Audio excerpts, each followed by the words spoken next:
just before we sew the skirt to the bodice at the waistline, I am going to suggest that to make it easier, we've basted the waistline of the skirt. It would be very advantageous for you to also baste the lining at the waist on the bodice to the bodice fabric. So I'm just going to whip round and do that now. I've lined up the raw edges.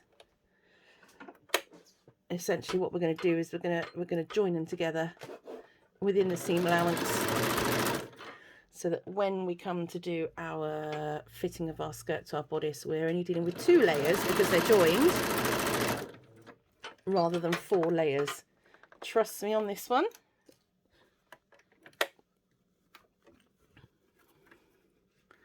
It'll also stop any stretching of the fabrics that might happen.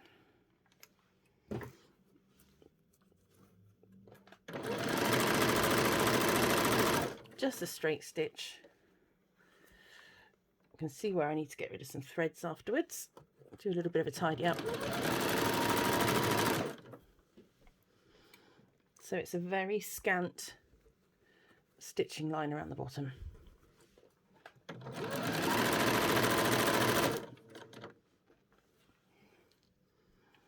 So we're just going to line those fabrics up. Self-ejecting pin, fabulous.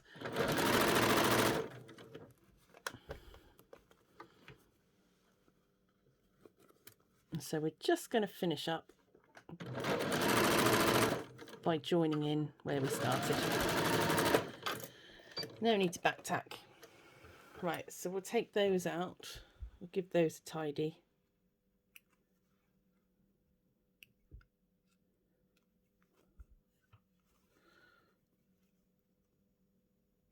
What did you do today, love? Oh, I watched a crazy lady trimming lots of threads off on YouTube. It was great. Like watching paint dry, but an essential part of the process. So that's all stabilized around there now. And we're going to pop the skirt on. So when we pop the skirt on, what we want to do is turn, let's come out a bit, give you a wider view. Keeping the bodice the right way out, turn your skirt inside out, or so that's the wrong way up rather. Where was the back? Go round your rick-rack until you find your back. Rick-rack round the back. Could consider a career in pop music or hip hop. I don't think so. Right, so there's my join. So I'm going to make that my back. Okay, so that's the centre back there. So I'm going to pop my little bodice in the middle, and I'm going to flip my skirt up and just grab those together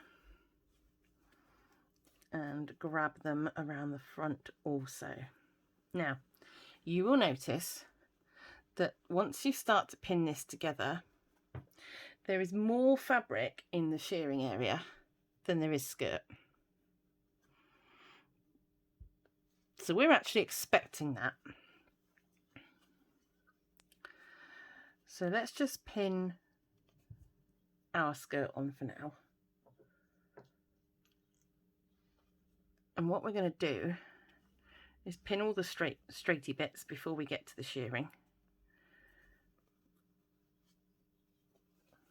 Okay. Right. Where this is bigger, we're actually going to gather this up slightly so that it fits in here. So if you find the middle-ish of the larger part and take it to, actually what I might do is, no, okay, so find the middle-ish, which I think is about here, and pop it to there, pop it to the middle of the centre skirt. My cat is singing again.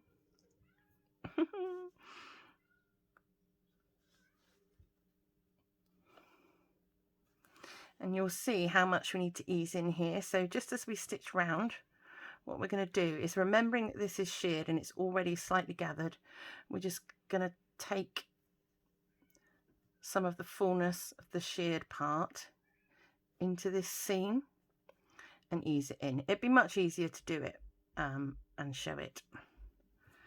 So starting at the straight bit at the back,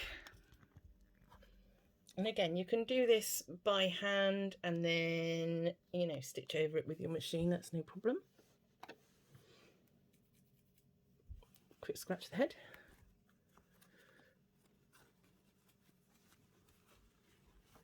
Pop that under there. Now this time we're going to use our proper seam allowance, which is our 1 centimetre, or the edge of our foot. So starting with the straight bit, I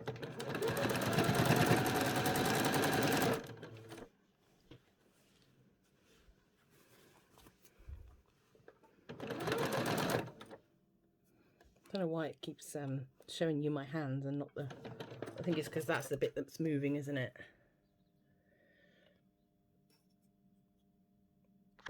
If anybody would like a job as my videographer, apply at the usual address, please.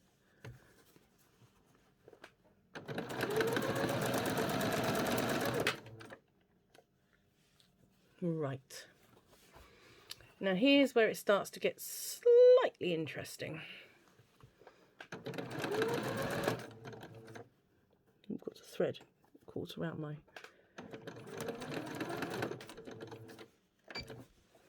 Okay. So now we need to start easing all of this extra in. So the idea really is keeping everything nice and flat. You just want to put a couple of tucks in, just to absorb some of that excess in the bodice.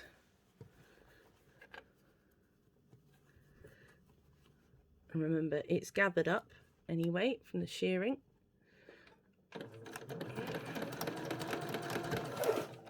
And this is good practice, actually doing it by eye.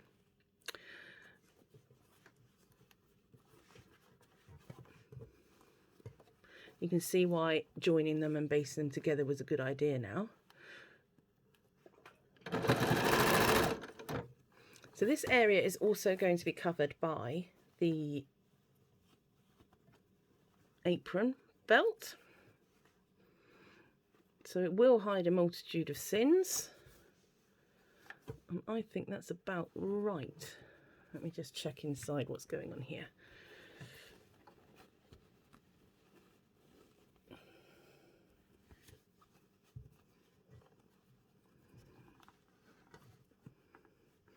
Just watch out for creases in your bottom skirt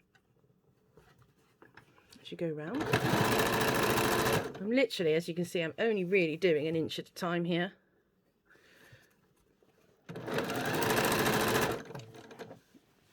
Slow means pro. You see these professionals going super fast and I think, well, that's all right on a straight line, but I'll go snail's pace, thanks, just for a bit. We meet up, just have a little back tack.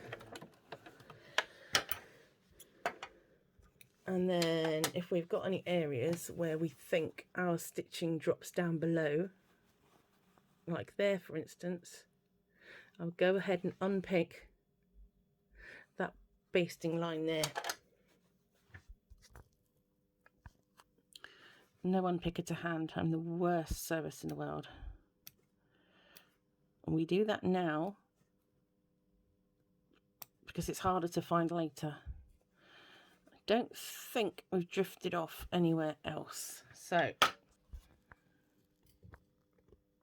what we're going to do is get our scissors. Oh, have I got straight scissors? Yes, got a rolly back. I have chair, will travel. And back. Now you just want to cut this seam off to about half its original length, width, size, depth, I don't know, just in half, by following your original stitching line. sorry, the main stitching line. I think possibly it would be fair to call the original one the basting, because we did that first. So just so there's no confusion, and discard that. Right, now we're going to tidy up this seam, and all we're going to do, if you have an overlocker, run around it on an overlocker. If you don't have a fancy pants overlocker, select a zigzag stitch, pop your foot down, and just blast around that hem, that seam rather.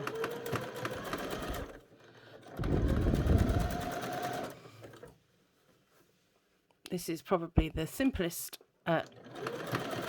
seam neatening technique.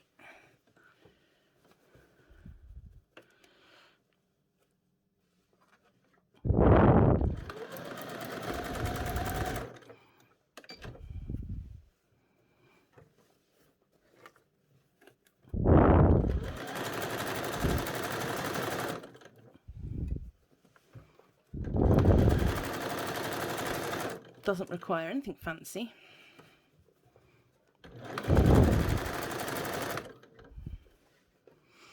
You can do a Hong Kong seam here.